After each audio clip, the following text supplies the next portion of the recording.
hello, wine drinking people. Today is Wednesday, August 12th. Man, this summer has just flown by. I'm back from my vacation in Argentina, and man, it's really hot. Glad to be back here, but you notice the humidity immediately when you step off the plane in South Florida. And hey, man, good for your skin.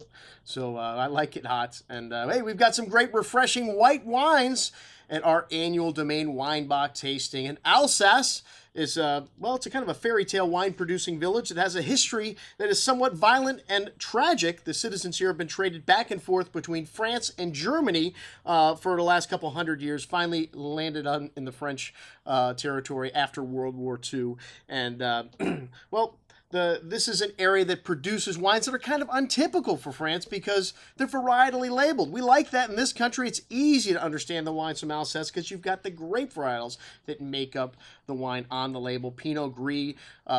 They do a little bit of, most of the wines are white. They do a little bit of red, some Pinot Noir, but not at Domaine Weinbach. You're going to have all whites this evening. Pinot Blanc, Riesling, Gewürztraminer, Muscat.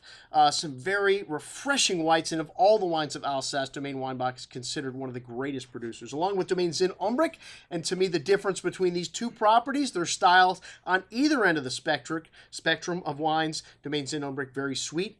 Domaine Weinbach, very dry. So the wines here, because of their location on the very, very north end of France, you get wines with very high acid. Well, the wines also, some of them, like the Gewürztraminers, also have a lot of sugar, but because of the acidity, you really don't notice. This makes these wines incredible wines to pair with food. Well, this is an area that's located between the Black Forest in Germany and the Vosges Mountains. And the soils here, either granite or Grey Rouge, a very compact red sandstone. You'll see this in the local buildings there, which one of the few places in France where you have mostly new buildings because they've been destroyed pretty much throughout the World War I and World War II. So unlike in the rest of France, where you have these very old buildings, most of the stuff in Alsace today is new. And this is an area that, well, there's over 9,000 growers here, a total of 30,000 acres, and the average vineyard holding here is just over 3. So it's rare that the estates here are over 100 acres. And the Fowler brothers got into business here in 1885. This is an estate that's very well established. They purchased 62 acres of a monastic land, the Clos de Capuchins, and well, they've been making wine here since then. And well, unfortunately, Theo Fowler died very young, and his wife and 2 daughters took over the business. And well, unfortunately, we lost Lawrence Fowler last year very suddenly to a heart attack, so we will raise another glass to her at this year's tasting. And we're going to be showing the newly released 2013 vintage wines, but we've always got some older vintage wines just to show how well these wines do age. The wines of Alsace, because of their high acid nature, you can keep for 10, 20 years or even more, especially the sweet wines.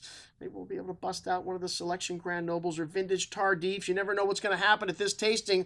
Last year, one of our good customers brought one of the Vintage Tardifs, and hey, man, that's what you get at the Wine Watch. You always get extra. And this tasting for $45 a person, one of the greatest values we do all year, and we had an issue selling it the first few years, but the last couple of years, this one has sold out. It's already half sold. So check it out. Everything we've got from Domaine Weinbach, one of the top producers of Alsace, at our tasting on Wednesday, August 19th, here at the Wine Watch. Only 14 spaces available. I'm your host, Andrew Lampasone, signing off for the Wine Watch, saying, remember, always drink the good stuff first.